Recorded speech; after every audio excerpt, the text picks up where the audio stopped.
Berikutnya kita akan masuk nih ke sesi tanya jawab. Dan terima kasih banyak buat Ayah dan Bunda dan semua peserta webinar kali ini yang sudah berkenan untuk bertanya ya. Beberapa akan saya bacakan. Yang pertama untuk Pak Sandi dulu barangkali. Halo Pak Sandi. Ya, pertanyaan pertama saya bacakan untuk Pak Sandi. Ya Pak. Ini dari Bunda Tini Gantini. Pak Sandi, kadang background pendidikan orang tua atau mindset orang tua itu lebih dominan terhadap masa depan anak kita sendiri. Misalnya orang tuanya background teknik biasanya mengarahkan ke pendidikan ke anaknya juga teknik gitu ya. Nah, bagaimana cara mengkomunikasikan antara keinginan orang tua dan keinginan siswa? Dan ini nampaknya selaras dengan pertanyaan keempat ya dari Bunda Karisa dan Dinda dari Tasik nih. Bagaimana cara mengarahkan anak kita untuk bisa memilih masa depannya, tapi anak juga bisa mengikuti apa yang kita harapkan juga. Kadang pilihan anak pada umurnya sekarang suka terbentur juga dengan pilihan penilaian orang tua. Mangga Pak Sandi untuk pertanyaan yang pertama. Ya, tujuan pendidikan itu adalah agar setiap anak itu berkembang sesuai kodrat ya. Jadi ada potensi kodrati dalam diri anak yang harus dikenali oleh orang tuanya.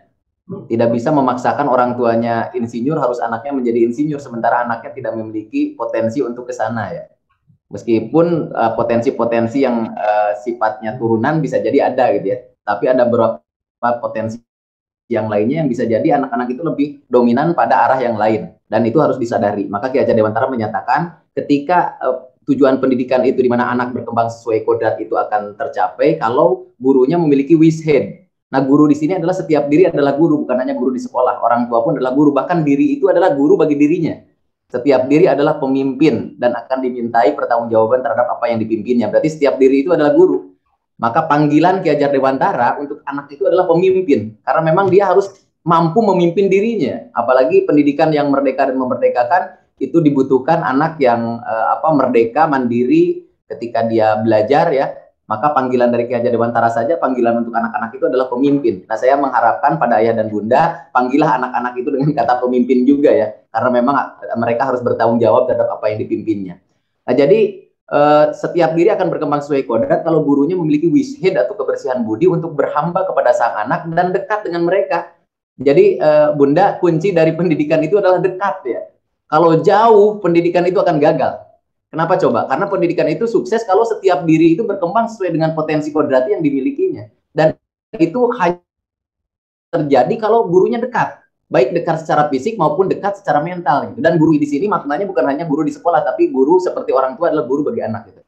Nah, dengan demikian, maka kalau orang tua jauh dengan anaknya, tidak tahu potensi yang ada dalam diri anak, hanya melihat anak kita pada satu sisi saja dan dibandingkan dengan anak yang lainnya, bahkan dibandingkan dengan dirinya, maka suatu saat nanti yang ada adalah keterpaksaan.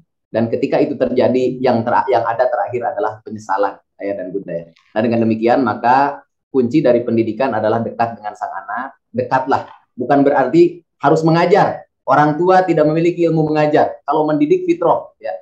Jadi jangan sampai orang tua disuruh mengajar oleh gurunya dan orang tua mengajarkan materi. Yang ada penjajahan dan penyiksaan. Ya. Orang tua itu mendidik tugasnya. Apa itu mendidik? Duduk bersama anak, ya. Ketika anak mulai keluar keringat dingin, keluar keringat panas, berarti ada kesulitan di sana. Nah, di sana dimulai diberikan motivasi, belayan, tiupan doa, duduk bersamanya. Itu merupakan pendidikan yang ada. Jadi mendidik itu bukan mengajari materi ya. Mendidik itu berikan motivasi untuk dia semangat, memiliki resiliensi, ketahanan malangan, dan sebagainya. Dan yang paling cocok ya, pendidikan yang mana sesuai kembali ke Hito, di mana guru itu harus dekat dengan sang anak ya, adalah di mana guru itu orang tua tadi mampu mengidentifikasi potensi setiap anak tadi. Kalau kesulitan, maka kita minta bantuan nih yang kira-kira dapat membantu kita mengidentifikasi potensi anak kita. Karena pendekatan yang paling utama dan dapat mengidentifikasi potensi setiap anak dengan kedekatan guru dengan anak itu adalah pendekatan individual. Artinya apa? Artinya Bapak dan Ibu ketika menjatuhkan pilihan pada bimbel atau sekolah, maka pilihlah bimbel dan sekolah yang mengetengahkan pendekatan individual. Ada kata dekat di sana. Pendekatan berarti dia harus dekat. Dekat secara fisik, dekat secara mental. Kemudian individual. Individual itu merupakan fitrah manusia yang unik dengan segala keunikannya. Tidak ada dua manusia yang sama. Meskipun dia kembar identik, akan selalu ada perbedaan. Dan itu adalah karakter. Maka pilihan adalah tempatkan anak kita pada lingkungan, pada sekolah, pada bimbingan belajar yang mana pendekatannya mengetengahkan pendekatan individual, sehingga potensi dari anak kita bisa teridentifikasi dan dia dapat berkembang sesuai kodratnya dan pendidikan akan sukses pada akhirnya, gitu, Bu. Baik, terima kasih banyak Pak Sandi. Semoga mewakili nih untuk semua pertanyaan-pertanyaan atau hadiah yang dari semua orang tua juga, tidak hanya dari Bunda Tini Gantini ya, dan juga dari Bunda Karisa. Baik, pertanyaan berikutnya ada dari Ibu Dr. Anda Hajah Tri Purwanti. Nah, Pak Sandi menyampaikan bahwa biarkan anak menjadi dirinya sendiri. Biasanya orang tua mengharapkan putranya sukses di masa depan, barangkali yang barusan ya Pak Sandi ya pembahasannya. Nah, kalau ini pertanyaannya, bagaimana kiat-kiat agar orang tua memahami kemampuan anak-anaknya? Serta pertanyaan lanjutan dari Ibu Tri adalah, nilai bukan tujuan akhir, tapi nilai akademik tetap menjadi faktor penentu melanjutkan pendidikan saat ini. Bagaimana caranya mengajak belajar anak-anak memahami materi. Jadi lebih ke bagaimana orang tua memahami kemampuan anak, serta bagaimana cara mengajak anak belajar memahami materi. Mangga Pak Sandi. Ya. Paradigma berpikir tentang sukses sudah mulai berubah ya. Sukses itu bukan berarti anak kita jadi insinyur, apa istilahnya guru atau jadi dokter dan sebagainya yang mana kita harapkan ya tadi yang sudah disampaikan. Makna sukses adalah ketika anak kita mampu menjalani hidupnya dengan sejahtera lahir dan batinnya. Suatu saat nanti sejahtera lahir dan batin ya. Kemudian suatu saat nanti mereka menjadi tukang beca saja, Bunda ya. Tetapi tukang beca yang sukses di rumahnya ada sekitar 10 juta beca yang dapat menghidupi 10 juta jiwa. Itu sepertinya kesuksesan yang luar biasa. Di mana dia jadi petani tapi di rumahnya ada sekitar puluhan hektar lahan untuk bertani, kemudian banyak memberi makan orang-orang di sekitar sana, itu merupakan kesuksesan yang luar biasa. Jadi pemahaman terhadap makna sukses itu harus diperbaiki dari diri kita, dari orang tua. Yang disebut sukses itu bukan berarti anak-anak harus menjadi seperti yang kita inginkan, menjadi insinyur, menjadi seorang arsitek, ya dokter dan sebagainya. Biarkan mereka berkembang sesuai dengan apa yang ada dalam dirinya. Tapi dia memandang sukses itu adalah di mana dia mampu menjalani hidupnya dengan sejahtera lahir dan batin dan penuh kedamaian. Dan dia akan menjadi sosok yang dapat menghidupi banyak orang, menggerakkan banyak orang, sehingga makna tuturi handayani di sana ada, bergerak dan menggerakkan ya. Karena sosok sukses adalah sosok ketika seseorang itu mampu mensukseskan orang lain. Sukses adalah ketika seseorang mampu memberi makan orang-orang yang tidak mampu makan. Artinya apa? Artinya makna sukses dari pemahaman dan pemaknaan berbeda dengan orang tua. Dan inilah yang harus dibiasakan di mana orang tua itu dekat dengan anaknya, diajak bicara anaknya. Kamu mau jadi apa? Kenapa kamu jadi itu ya? Bisa jadi anak itu inginnya jadi petani loh, Bapak dan Ibu ya. Dan ketika kita gali alasannya kenapa, bisa jadi dia mengatakan bahwa ingin memberi makan banyak orang dan di sana ada pahala yang banyak untuk dia raih. Kan itu kesuksesan dunia akhirat, Bapak dan Ibu, yang sebenarnya sukses itu ya, dan hakikatnya sukses itu kan ada di sana ya, di mana kita sukses di alam nanti ya. Bisa jadi alasan dari anak kita itu sangat rasional dan mungkin belum dipahami oleh orang tuanya. Kemudian hindari dalam pendidikan itu adalah jari telunjuk ya, banyak merintah. Yang ada adalah yo ayo, yo ayo yo, yo ayo, yo ayo yo, yo ayo. Nah itu yang disebut dengan tuturi handayani. Tuturi handayani itu bukan merintah tapi mengajak. Jadi ketika anak harus demikian, maka orang tua harus lebih dulu demikian. Kalau anak disuruh bekerja keras, maka orang tua harus lebih dulu bekerja keras. Anak harus sopan, maka orang tua terlebih dahulu dia harus menghargai anak, kemudian sopan terhadap anaknya. Dan yang terakhir adalah kita berguru pada Imam Syafi'i. Ya. Ketika Imam Syafi'i memiliki murid yang slow learner, Imam Syafi'i adalah manusia, kena bosan, maka suatu saat ketika berkali-kali dengan usahanya, karena dia sadar bahwa yang diharapkan dari manusia adalah mencobanya dan upayanya. Kemudian di malam hari ketika beberapa puluh kali dia tidak bisa diajari lagi seorang murid tadi, maka di dalam hening malam dia berdoa, Imam Syafi'i itu, di mana anak ini supaya dijadikan orang yang cerdas, kemudian dapat menjadi sosok orang yang bermanfaat bagi orang lain ya. Maka sekarang kita bisa mendengar ya, namanya Asqalani ya. Artinya di mana beliau adalah ulama yang menjadi rujukan para ulama ya. Dari apa coba? Dari doa ya. Doa siapa? Doa orang tua ya. Jadi tugas utama orang tua dan menjadi kunci keberhasilan pendidikan adalah doa, hembuskan ke setiap ubun-ubunan anak itu ya, supaya terasa nikmat, terasa dingin oleh anak, dan itu semuanya merupakan kunci pembuka keberhasilan. Doa adalah sesuatu yang akan mengubah semuanya, ayah dan bunda ya. Jadi jangan pelit dengan doa. Kemarin ada Hari Guru Nasional dan semuanya adalah guru di sini ya. Maka jangan mengharapkan selalu doa dari anak.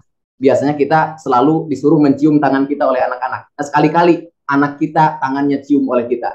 Kemudian cium ubun-ubunannya ya, berikan tiupan doa ya. Karena di Hari Guru Nasional ini bukan hanya guru yang menantikan doa-doa dari anaknya termasuk orang tua, tapi anak-anak ini sedang menantikan doa dari ibu dan bapak, dan doa dapat mengubah semuanya. Yang tidak boleh dalam pendidikan ini adalah teuing, Bunda ya.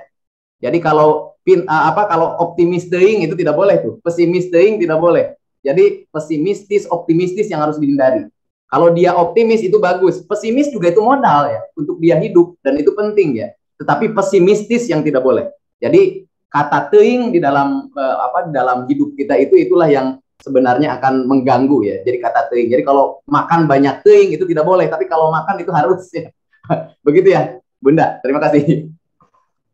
Baik, terima kasih banyak Pak Sandi untuk paparannya. Wah, luar biasa sekali nih Ayah dan Bunda ya. Kita sudah dapat pencerahan. Terima kasih banyak juga nih untuk antusiasmenya. Nah, Pak Sandi, kalau lihat tadi dari peserta webinar kali ini dari Ayah dan Bunda, ada yang ingin bertanya langsung. Nampaknya sudah angkat tangan. Ada Mama Rangga. Halo Mama Rangga. Halo Mam. Oh, barangkali masih ini ya, boleh nanti kita lanjut di sesi berikutnya. Nah, sebetulnya masih ada pertanyaan. Ya. Oh iya, Mama Rangga, barangkali ada yang mau bertanya langsung, Ma? Iya, gini ya Bu, anak saya tuh cita-citanya masuk ke Akpol. Saya tanya apa motivasinya masuk ke Akpol Jenderal, terus yang pengen jadi ketua PSSI yang apa-apa. Tapi saya lihat dari menempuh cita-cita itu, si anak tuh lebih ke all out-nya di bidang akademi, sedangkan untuk masuk ke Akpol atau ke Akmil gitu ya, di situ kan butuh latihan gitu. Nah, sekolah ya. Si Rangga. Halo, Mam, barangkali suaranya kurang, mohon maaf kurang terdengar. Tadi kalau Rangga itu ingin masuk Akpol atau Akmil gitu ya, Mam ya? Halo, Mama Rangga. Analisis matematisnya ya relatif tinggi gitu. Jadi dilihat dari kondisi seperti itu, saya menyarankan kepada si anak udah saja ngambil PTN gitu dengan jurusan kedokteran. Kenapa? Saya khawatir jangan sampai gini, usaha masuk ke Akmilnya kurang, ke PTN-nya kurang juga, akhirnya tidak kesana kemari. Nah, yang ingin saya tanyakan, apakah sikap saya ini positif tidak untuk dampak ke anaknya? Karena saya juga khawatir si anak itu merasa terpaksakan, tapi ketika saya tanya langsung ke anaknya, ya tidak merasa terbebani. Ini ada rasa kekhawatiran saya, apakah saya wajar tidak memberikan saran seperti itu kepada anak? Jangan sampai ya saya juga nggak mau ya anak saya gagal gitu di kemudian hari gitu. Dan gimana juga usaha yang dilakukan saat ini harapannya positif di masa mendatang. Nah, mungkin itu pernyataan dan pertanyaan saya. Terima kasih. Baik. Terima kasih banyak Mama Rangga. Mungkin sebetulnya berkaitan sama pertanyaan pertama ya Pak Sandi ya, yang tentang apakah memang kalau Mama Rangga lebih ke apakah bijak atau ini seperti apa ya ketika memang sharing pandangan dengan anak. Jadi memberikan pandangan-pandangan lainnya mungkin seperti itu ya Pak Sandi ya. Barangkali sedikit dikuatkan lagi Pak Sandi, mangga. Bunda, adakah rasa cinta ketika menyarankan itu semua untuk anak Bunda? Ada rasa cinta di sananya? Kekhawatiran itu apakah ciri dari Bunda cinta terhadap mereka? Iya. Ya. Iya. Insya Allah semua rasa cinta tadi akan mengubah semuanya Bunda. Karena dasar dari pendidikan adalah cinta kasih. Ketika itu muncul dari hati Bunda dengan penuh kasih sayang, rasa cinta terhadap anak Bunda, maka semuanya akan terkabul dan semuanya akan berubah ya. Apalagi tadi anaknya tidak merasa tertekan untuk diarahkan dengan Bunda dengan alasan yang jelas. Anak itu butuh alasan yang rasional karena anak-anak sekarang itu berpikirnya sudah kritis. Maka belilah alasan yang rasional ketika Bunda mengarahkan ke kedokteran tadi. Ketika diarahkan dengan rasional, ditangkap oleh hatinya, maka semua akan berubah. Apalagi dasar dari semuanya adalah cinta kasih. Semuanya insya Allah akan sukses Bunda. Iya, iya, makasih. Terima kasih Pak Sandi. Mudah-mudahan juga Mama Tangga. Barangkali pertanyaan ini juga bisa mewakili ya dari pertanyaan ayah dan bunda yang lain. Tapi yang penting datangnya dari hati karena memang ada unsur cinta gitu ya. Kita sebagai orang tua terhadap anaknya. Mudah-mudahan apa yang kita harapkan juga tadi menjadi doa ya. Seperti materi Pak Sandi tadi. Baik, kita akan masuk dulu materi ke Bu Endah, Bapak Sandi ya. Mohon nanti saya kembali lagi ke pertanyaan untuk Pak Sandi. Kalau untuk pertanyaan Bu Endah, hampir semuanya senada nih ya, bagaimana nih melakukan pembelajaran online, maksudnya mendampingi atau mengarahkan atau mensupport putra-putrinya dalam melakukan pembelajaran online agar lebih efektif ya. Karena beberapa kasusnya tadi contohnya misalnya, siswanya sih Zoom gitu ya, tapi sambil chat dengan teman-teman, sambil main games gitu ya, jadi barangkali konsentrasi atau fokusnya tidak secara utuh terhadap pelajaran. Atau ada juga tadi kalau dari Mama Ervin ya, jadi sama katanya kadang kalau dengan online itu anak-anak juga bisa jadi nggak pede ketika menjawab ya gitu, atau misalnya pas rebutan poin dan sebagainya. Kemudian juga ada yang sulit dikontrol tadi ya, karena pada saat belajar online rata-rata bisa membuka juga aplikasi yang lainnya yang barangkali kurang mendukung terhadap saat PBM seperti itu. Nampaknya sih dari hampir semua pertanyaan ada yang mengarah terhadap bagaimana pembelajaran online biar lebih efektif gitu ya bagi putra-putri kita. Mangga kepada Bu Endah kami persilahkan. Ya, terima kasih pertanyaannya ya. Ini saya sih jujur aja ya Bu ya. Anak saya pun awalnya seperti itu gitu ya. Anak saya juga sama gitu ya. Awal pas saya lihat lagi tekun banget tuh belajar di depan laptop ya, tapi pas dilihat bahwa ternyata chatnya tuh penuh chat-chatan, kamu kode Roblox-nya apa gitu ya, saya invite ya gitu. Nah begitu saya lihat suaranya kurang jelas Bu? Iya Ibu, mohon agak kurang terdengar dengan jelas. Oke. Ya, ya saya pikir ini keluhannya bukan hanya keluhan 1-2 orang ibu-ibu ya gitu. Ini hampir semua gitu ya. Bahkan saya pun gitu ya mengalami hal yang sama gitu ya di ketika mendampingi anak saya belajar di rumah gitu ya. Dia layar satunya dia Zoom, yang layar satunya dia chat ngobrolin game ataupun yang lainnya. Nah, ketika saya pas lagi lihat, dia malah main chat-chatan dengan teman-temannya gitu ya. Waktu itu saya nggak langsung marahin sih gitu, karena saya juga memahami bahwa iya ya kondisinya kan memang akan susah kita kontrol ya. Nah, tapi setelah selesai sekolah gitu ya, selesai pembelajaran, habis makan siang gitu ya, saya ajak ngobrol gitu. Jadi tadi pas belajarnya belajar apa gitu. Terus apa sih yang dibahas sama miss-nya atau sama misternya. Terus tadi Bunda lihat gitu ya, adek sambil chat-chatan ya sama Kiona ya, ada temannya namanya Kiona gitu ya. Kok sampai chat-chatan juga sih, kan lagi belajar. Ya abis aku bosen dengan belajarnya gitu ya, karena aku udah ngerti tentang belajarannya, jadi aku udah nggak mau dengerin lagi gitu.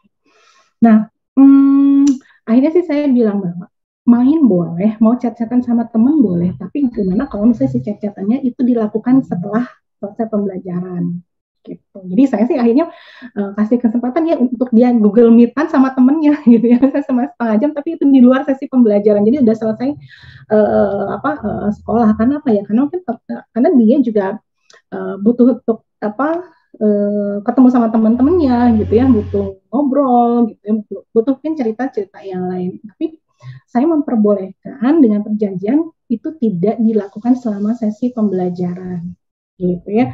Sekali saya kasih tahu, besoknya kayak gitu lagi, saya kasih tahu lagi, terus seperti itu ya. Monitoring, kalau saya di rumah saya bisa lihat, kalau lagi nggak di rumah ya saya hanya mau titip-titip sama orang rumah gitu ya, bahwa nanti kalau dia buka YouTube gitu ya, nanti tolong dikasih tahu aja gitu ya. Boleh dia nonton YouTube tapi itu di luar pembelajaran. Yang penting ketika belajar dia fokus dulu di situ. Toh kan saya yakin di Tridaya juga pas anak-anak sedang Zoom itu ada momen setelah setengah jam atau setelah berapa menit belajar lewat online itu anak-anak boleh istirahat dulu sekian menit gitu ya, untuk tidak terus-terusan matanya ke depan laptop ya, sebagai untuk upaya istirahat gitu ya. Nah, mungkin sebagai bentuk kasih sayang kita ya, kita ngomongnya sih pelan-pelan aja, tapi ya nggak bisa sekali dua kali langsung ya gitu, itu terjadi. Atau bisa juga kita yang saya lakukan juga gitu ya, selama dia belajar online saya simpan handphonenya atau saya simpan tabnya gitu. Jadi tab handphone itu tidak saya kasih selama jam sekolah gitu. Saya akan kasihnya nanti setelah selesai dia belajar ya. Dan di komputernya itu dibatasi gitu ya. Jadi nggak ada fitur-fitur yang mengundang anak-anak untuk buka aplikasi-aplikasi yang lain gitu ya. Artinya selain kita juga mengingatkan anak kita, ya kita juga mencoba untuk membatasi si aplikasi-aplikasi yang bisa diakses oleh anak-anak kita gitu ya. Apa sih Bun, kita pelan-pelan aja gitu ya. Yang penting tidak dilarang, kalaupun dilarang tapi kita sampaikan alasannya karena apa, terus nanti kompensasinya apa gitu ya. Bukan sama sekali nggak boleh, tapi mungkin boleh, oke boleh nanti Google Meet-an atau Zoom-an sama teman, atau ini boleh misalnya 15 menit atau 10 menit. Mungkin seperti itu ya Bunda ya, kalau misalnya untuk anak-anak yang nggak fokus untuk saat Zoom. Terus kita juga bisa minta bantuan sama gurunya ya, gitu. Kita bisa sampaikan tuh kondisi anak kita di rumah gitu ya, biar Miss atau Misternya juga bisa bisa mengajak anak-anak untuk fokus lagi ya, yuk kita belajar yuk gitu ya, nanti tanya satu-satu gitu ya, biar anaknya lagi nonton YouTube misalnya jadi tertarik ke yang lain. Nah, kalau itu ya untuk mengatasi anak-anak kita yang nggak fokus ketika dia belajar online atau lewat Zoom.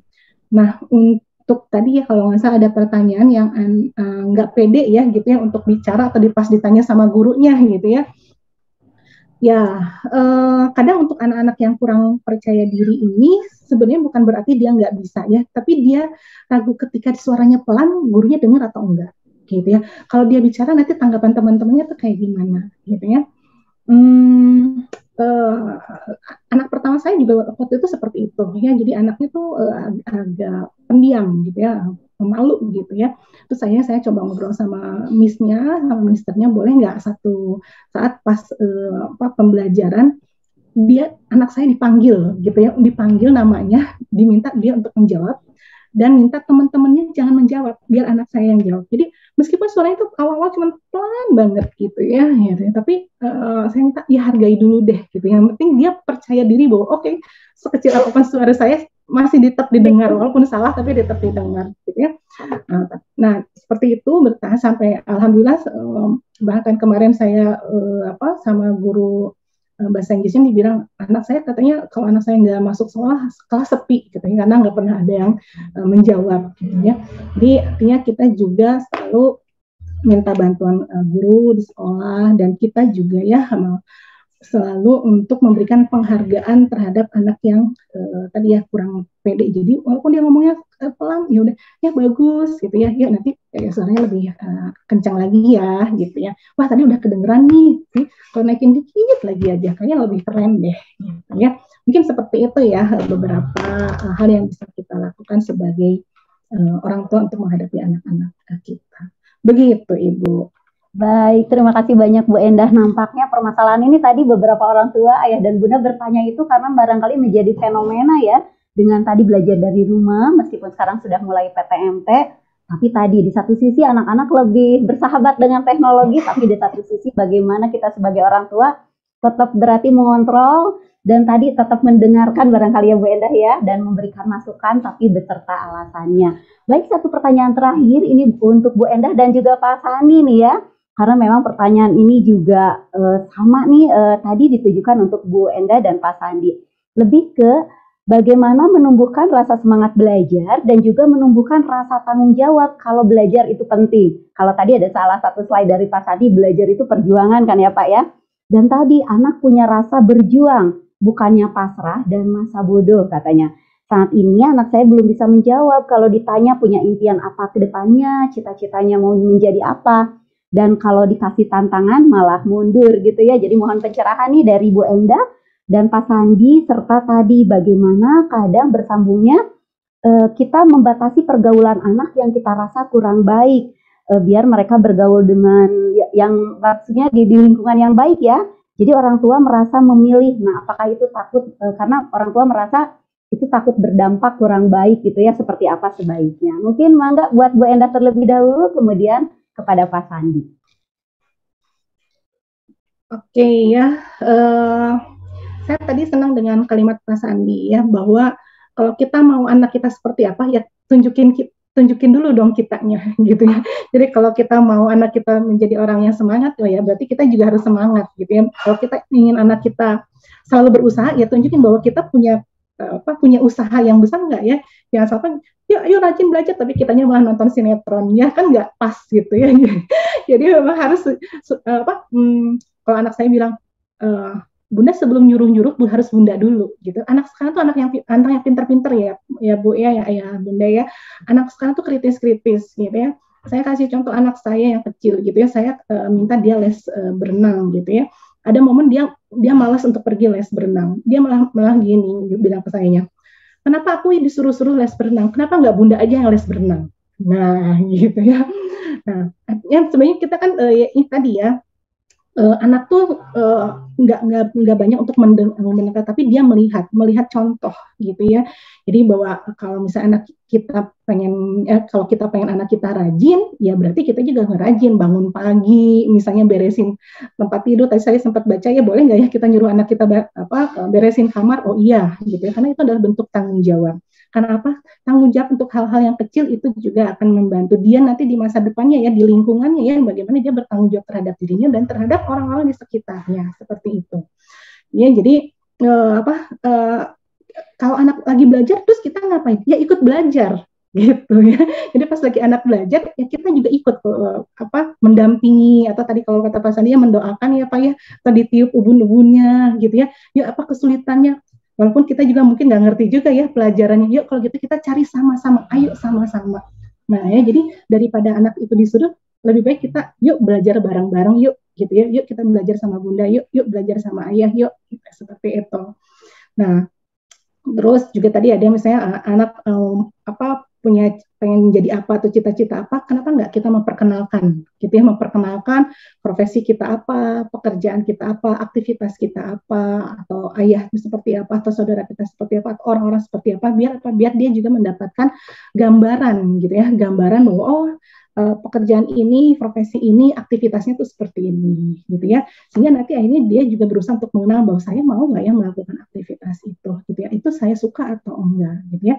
Jadi untuk anak-anak sekarang sih lebih banyak ini ya, bukan kita menggurui ya, karena kita bukan guru ya, kita kan orang tua, jadi lebih banyak sharing gitu ya, sharing dengan anak-anak kita, karena saya yakin anak-anak kita tuh udah anak-anak yang cerdas gitu ya, hanya bagaimana kita menganggap bahwa mengajak anak kita untuk yuk belajar sama-sama, yuk kita usaha sama-sama, yuk kita semangat sama-sama, yuk kita mencapai ridho Allah ya sama-sama gitu ya. Ayah ingin sukses, ibu ingin sukses, itu semua untuk adik atau sama kakak semua. Mungkin seperti itu kali ya Ibu kalau dari saya. Mungkin nanti lengkapnya dari Pak Sandi. Mangga Pak Sandi. Baik, terima kasih banyak Bu Endah. Mangga Pak Sandi. Sudah lengkap sama jawabannya, itu kuncinya dekat, betul. Kuncinya dekat dan teladan tadi. Jadi mulailah dari diri kita sendiri ya untuk jadi contoh bagi anak-anak. Kemudian dekat, anak-anak diajak bicara. Anak itu sekarang lahir di alamnya yang fuka tadi ya. Ambiguity itu menggiring pada subjektivitas, sehingga cenderung anak-anak sekarang itu kritis berpikirnya. Nah, dengan demikian maka apapun yang kita sampaikan kepada anak-anak harus disertai dengan alasan yang logis dan rasional, baru mereka akan menerimanya. Selama kita mengawang-awang, ya anak lebih kritis, lebih cerdas dari kita, mereka cenderung akan membawa persepsi dirinya untuk dia lakukan. Gitu.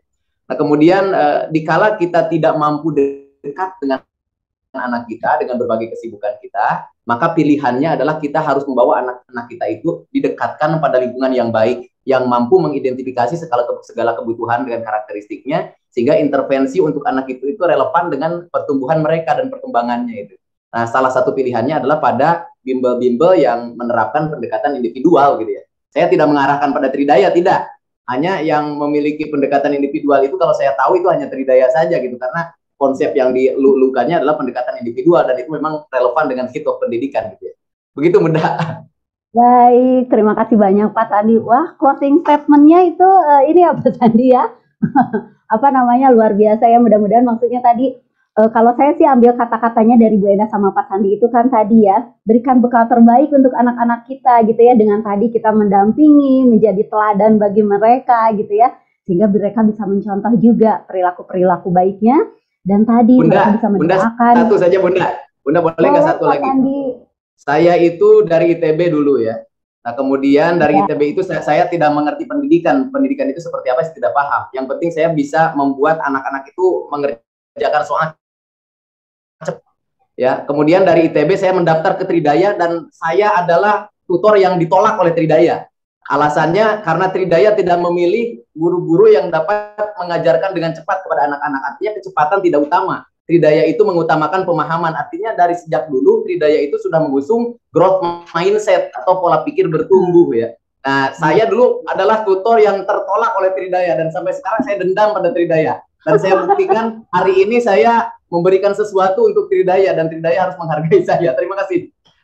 Terima kasih banyak Pak Sandi. Nggak apa-apa tertolak jadi tutor Tridaya, tapi kita bisa berkolaborasi ya Pak Sandi ya sebagai konsultan dan narasumber nih bagi acara-acara Tridaya untuk mengembangkan Tridaya gitu ya. Nah tadi ya, jadi kalau tadi terima kasih banyak sekali lagi buat Mas Sandi sama Bu Endah, kita kasih aplaus yang sangat meriah ya untuk semua ayah dan bunda dan semua peserta webinar kali ini. Luar biasa, terima kasih banyak untuk segala pencerahannya. Esensinya tadi ya, jadi bahwa bagaimana kita melihat bahwa setiap individu itu unik. Tadi kalau kata Pak Sandi juga pasti punya potensi, dan Bu Endah juga sama ya. Mereka pasti punya minat bakat yang berbeda, dan otomatis gitu ya pendekatannya pun harus berbeda. Sekali lagi terima kasih banyak untuk Pak Sandi dan Bu Endah atas waktunya, dan juga tentu saja buat ayah dan bunda semua nih yang sudah berpartisipasi dan antusias menyimak webinar kali ini.